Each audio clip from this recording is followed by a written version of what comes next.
Welcome to the Business of Blessing, where we'll be discussing the highs and lows of building business, mental health, and growing in relationship with God. Hosted by Matt and Sarah Jane Ethan, we invite you to join our journey into greater practical, emotional, and spiritual freedom. For more support and free resources, head to www.businessofblessing.com, and don't forget to subscribe to our Instagram, Facebook, YouTube, Spotify, and iTunes so you don't miss a single episode.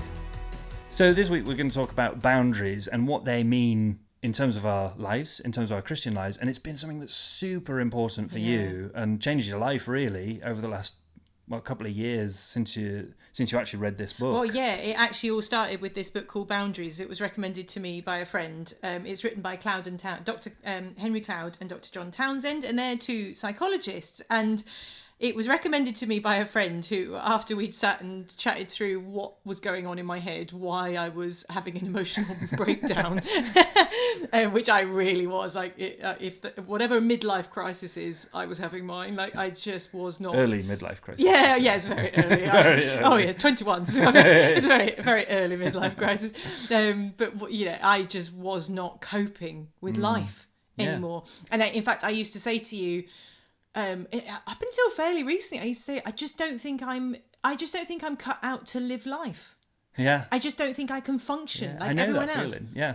Yeah, I think a lot of people have that feeling that they just can't fit. Yeah. There is this expectation of how life should operate and how you should operate within life, and I just couldn't do it. Yeah. Turns out it's because that wasn't life. That was this weird enmeshing of personhoods that meant that I was carrying pressures that weren't mine to carry. Yeah, I think that's really interesting, because just thinking about my journey that we talked about last time and your journey, yours is a lot. Not just exclusively to do with this, that's not to simplify it, but more focused on relationships. Mine was focused on, I don't want to use this word, performance, 'cause that just sounds embarrassing. I just mean in terms of what you achieve and all that stuff. But actually they're both born out of problems with boundaries. As we've discovered, I was talking to you about this book as you were reading it and sort of almost just giving a bit more of a strong foundation to what they were saying in the book sometimes to you, because I was like, that's how I live. Yeah. Well, definitely. It was actually helpful because we had totally different boundary issues. So you were helping with my boundary issue, and I was helping you with yours, because there are 4 different types of boundary issues, which we'll go through in this podcast episode. But I've noticed that people I'm starting to notice a pattern that, well, to be honest, it's most people's issues, stresses, relational dysfunctions, stresses within their business, within work, within family, within church, with everything. It all comes down to a boundary issue in one way, shape or another. And actually being able to identify what your boundary issue is, why you learnt it, because boundary issues are learnt, and actually how you then overcome that to be able to live a life that feels free and loved. And so you were saying something about that concept of what boundaries actually are, and how they. I think was it in the book, or was it something that you'd come up with, this idea of a garden? No, I came up with that. I came up with that. Oh, well done, well done. Yeah, so just to really recommend this book. Everyone this has totally changed my life, this book, and I've recommended it to so many people, and I actually had to read it really slowly. I was reading a paragraph at a time and then putting it down, going, and then you were going, SJ, you all right? And I was going, it's a hard book. It was challenging everything that I thought I knew. He opens with a story about a woman whose life is so busy and so stressed, and he's trying to illustrate all the factors that are actually meaning that her life she doesn't feel fully in control of her own life. Right. She's at the mercy of everybody else's demands and expectations, and so actually she's living a miserable life and she doesn't know how to break out of it. Yeah. Then they go through all the concepts of boundaries, and then in the final chapter they tell her story again, but with good boundaries. I love it. And suddenly her life is peaceful and it's happy and enjoyable, and she can actually do the things that she wants to do. Because the same circumstances are surrounding her, but it's actually how she's centered in herself, and has these boundaries to not.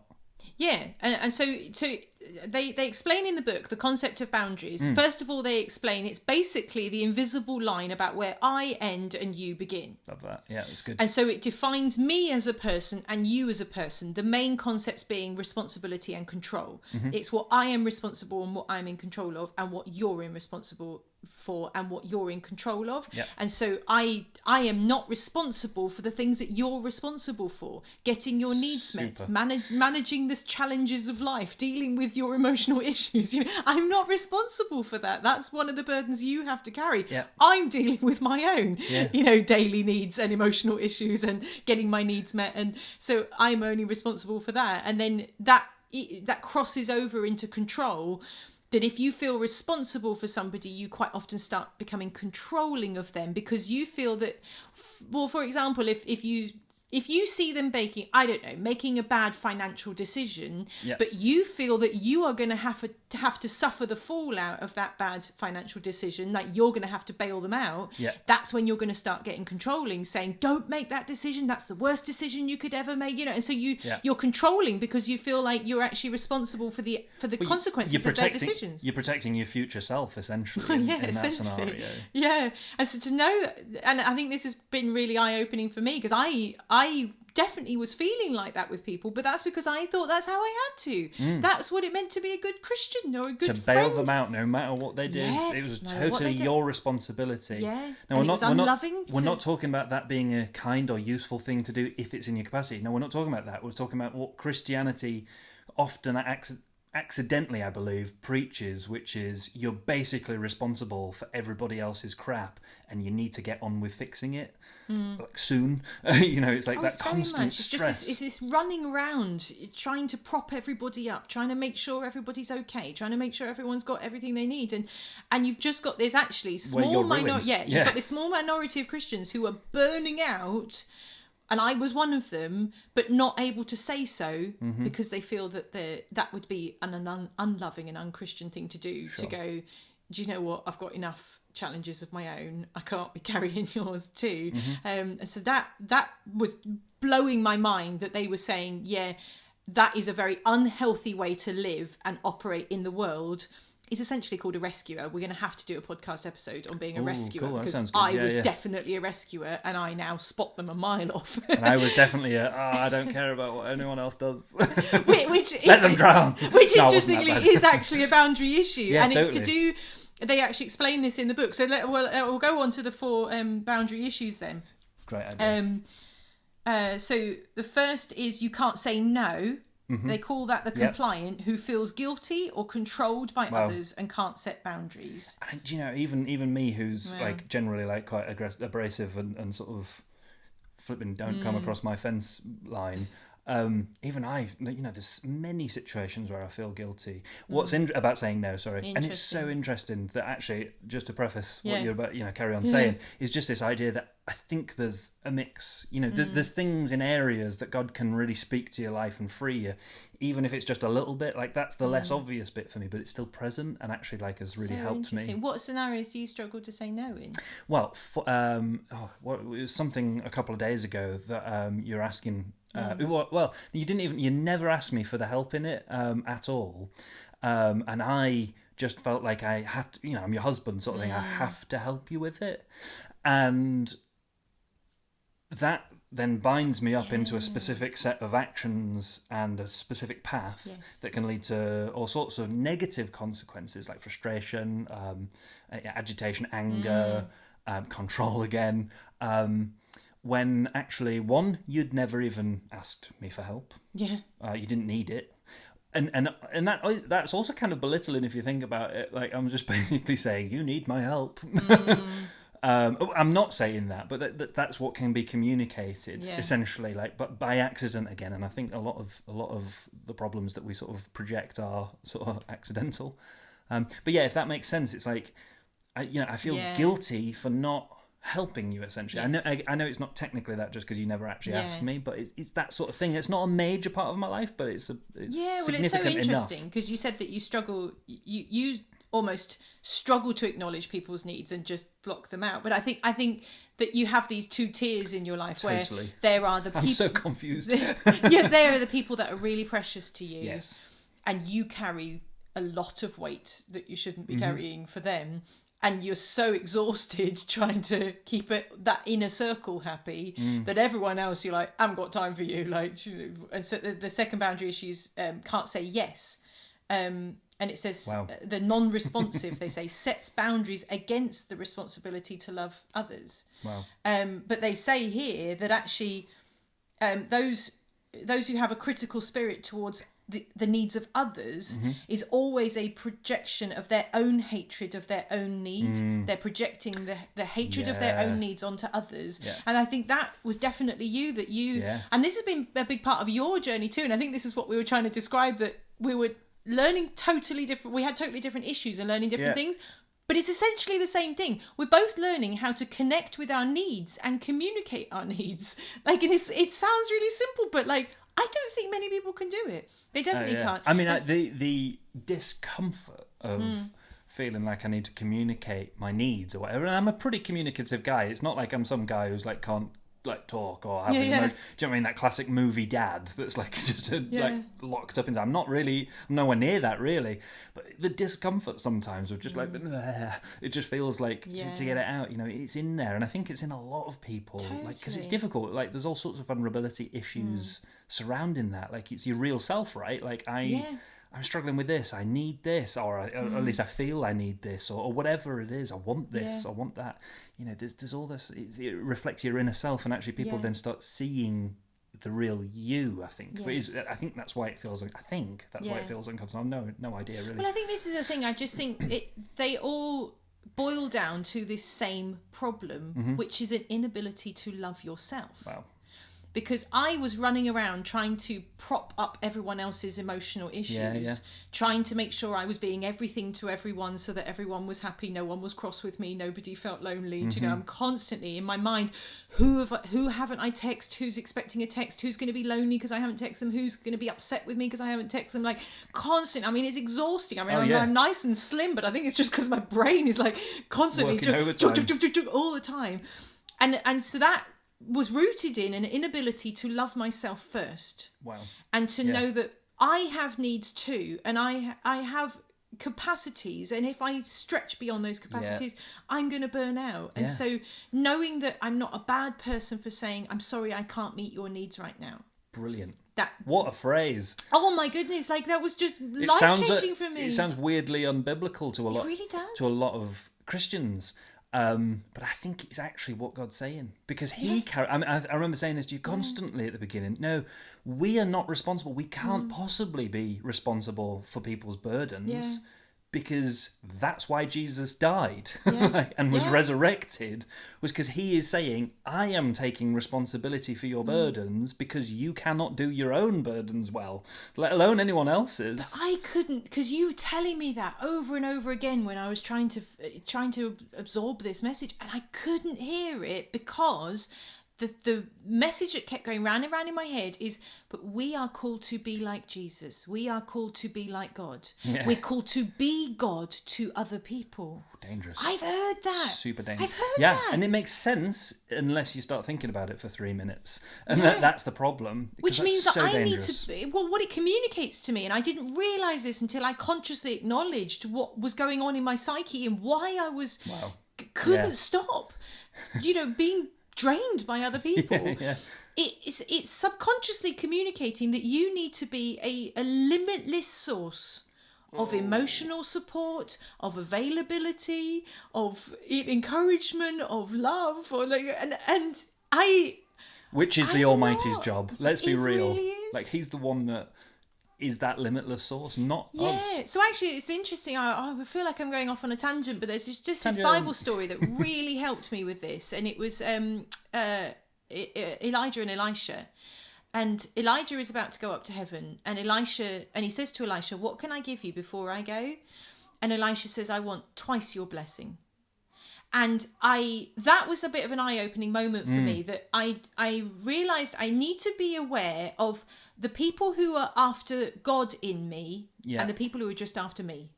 Wow. The people who want my time, my energy, my resource, my affection, and acknowledging I am a well that runs dry. Yes. Oh, so good. I have to acknowledge that. It sounds bad. It sounds negative, but it's so true. But that is a big part of the message of this book, is understanding that you are a well that runs dry. God has given you a limited amount of resources, and you need to be wise about how you spend it to get maximum return. It's the story of the parables. And the parable of the talents. Sorry. The parable of the Not the story of the parables. What? The story of the story. The parable of the parables. But it's why we're told that we're to be good stewards, right? Yes. If you've got unlimited supply, there's no need to be a steward at all. You just flip and be frivolous, and we know it can't be true. Yeah. But then there are people who acknowledge you've got something of God. Whoa.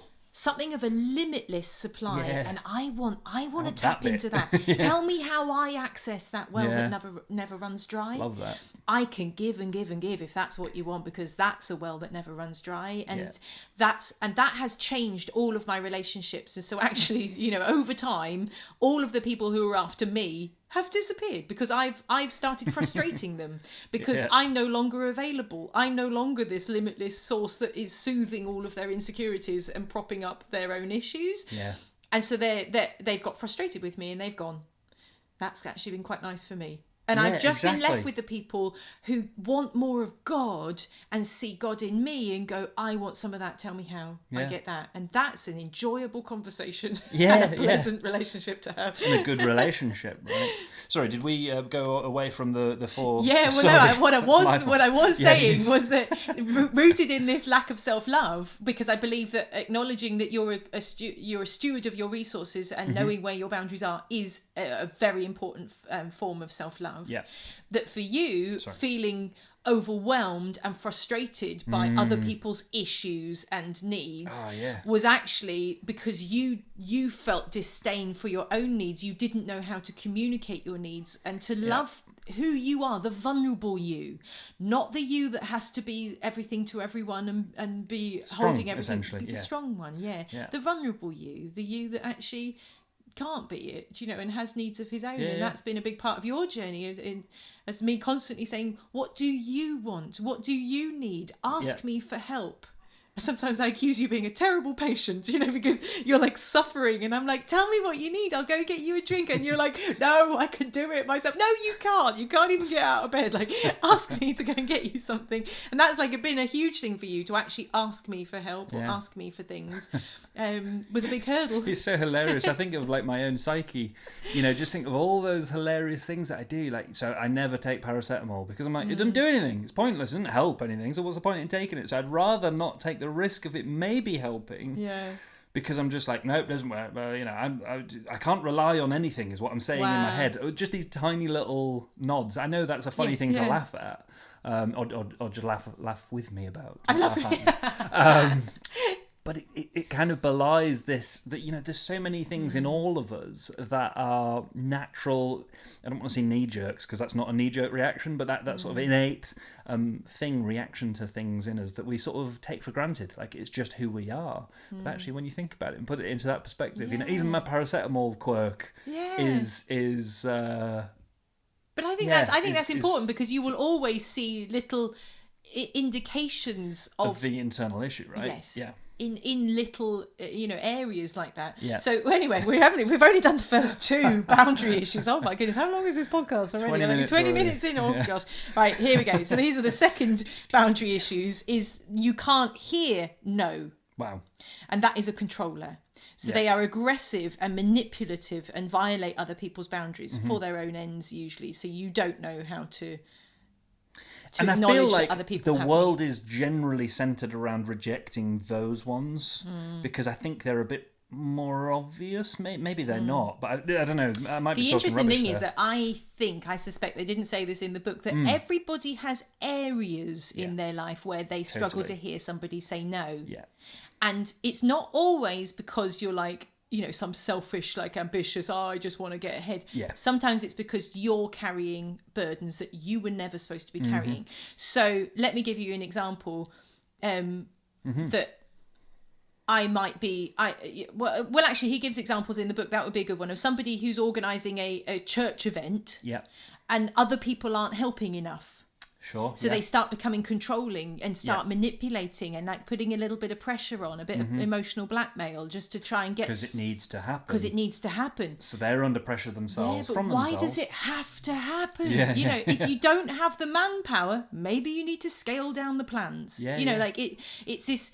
Or heaven forbid, not do it at all. Yeah. So either it's that you've got a vision in your head that you can't let go of and it involves other people doing things, or you feel like you have to meet a certain vision, somebody else's vision, and it involves other people doing things, and so then you actually inadvertently become a controlling, manipulative person when that isn't you. That you're doing, you're creating your own stress in your own head. Yeah. And so for me, learning how to know either that I don't want to carry that burden or that vision, or I don't think it's practical. Like I'm going to have to scale it down a bit because that's not going to work. I'm just never going to manipulate anybody or put any pressure on anyone because I know how much I hate it myself. Yeah. And I know that most people don't know how to say no. And so I don't ever want to put someone in that position. So, you know, really I've had to learn how to not accept the pressure myself so that I don't inadvertently pass that pressure on to other people. And then the fourth boundary issue is can't hear yes.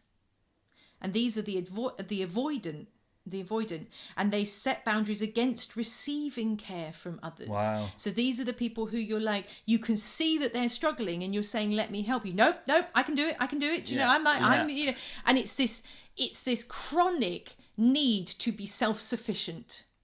Yeah. That you can't actually be vulnerable and receive love. Yeah. From other people. And that I've seen that in people too. And, you know, in the past, I've almost seen them... I'm kind of like that. Well, yeah. I was just thinking, it was what you were... You were avoiding saying it until I said it. I was actually thinking of somebody totally different, but as I was reading it, I was thinking of somebody different, not you. Well, in the past, I've noticed, these have often been people that I've relied on for emotional support because I haven't known how to deal with my own emotional issues. I really feel like I was taught how, other than to feel guilty about them and try and change myself, which turns out that wasn't what the solution that I needed at all.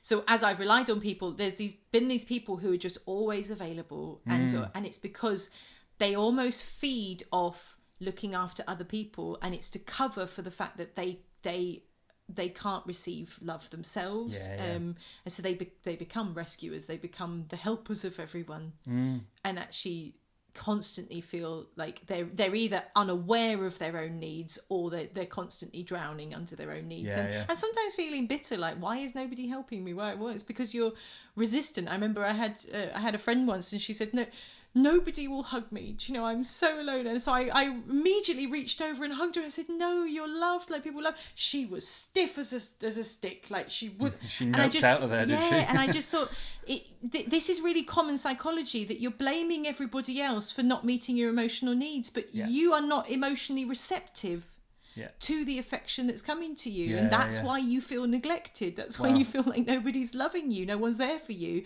And so dealing with why you have that barrier up to being vulnerable and receiving love from people is really important. Yeah, often rooted in childhood trauma and all kinds of stuff. Of course. So that's a bit of a very, very quick overview of boundaries. The first bit, yeah. The first bit, but like honestly, this book has changed my life. If I have one thing that I want you to take away, and please do, is buy this book. It's called Boundaries. It's by Cloud & Townsend. It is worth every single penny, and it has literally changed my life. It's been around since the early 90s. I'm like, how have I never heard heard this book before? Like, this is a message I've never heard in church, I've never heard in sermons, and it has literally changed my life. Definitely a solid Christian book, deals with a lot of Christian principles, but I've never actually seen a bunch of this stuff discussed outside of the Christian sort of circle as well. So, you know, even if you're not anyone that has any faith at all, I actually think that's a great book. Yes, yeah. Or other faiths as well, because I think there's probably a lot of it. Yes, that is something I forgot to mention, that they're both Christians as well, so they're explaining it from a biblical point of view, and that was really helpful for me, because everything they were saying about I could be free and I could be in control and I didn't have to be, a limitless source of support for everyone. Yeah. I had a million Bible verses in my head that were saying, you're wrong, that's not true, I have to. Yeah. And recognizing that actually, when the devil tempted Jesus, he used Bible verses. It's one of his favourite methods of, getting you bound up in slavery again, is actually using the Bible against you. And that I've had to, this really helped me on that journey of learning what the Bible is and isn't saying. Yeah. Was so helpful. So I hope that's helped you too, and a little insight into our emotional issues and emotional world. And maybe hopefully giving you some comfort and some hope that whatever you're facing, no matter what stress you're carrying, there is a way forward. There is a life for you that you will love, and it will fit you perfectly. Yeah. And you will feel alive and free. Love it. We hope this episode has encouraged you on your journey into freedom and peace. For more support and free resources, head to www.businessablessing.com, and don't forget to subscribe to our YouTube, Instagram, Facebook, Spotify and iTunes so you won't miss a single episode.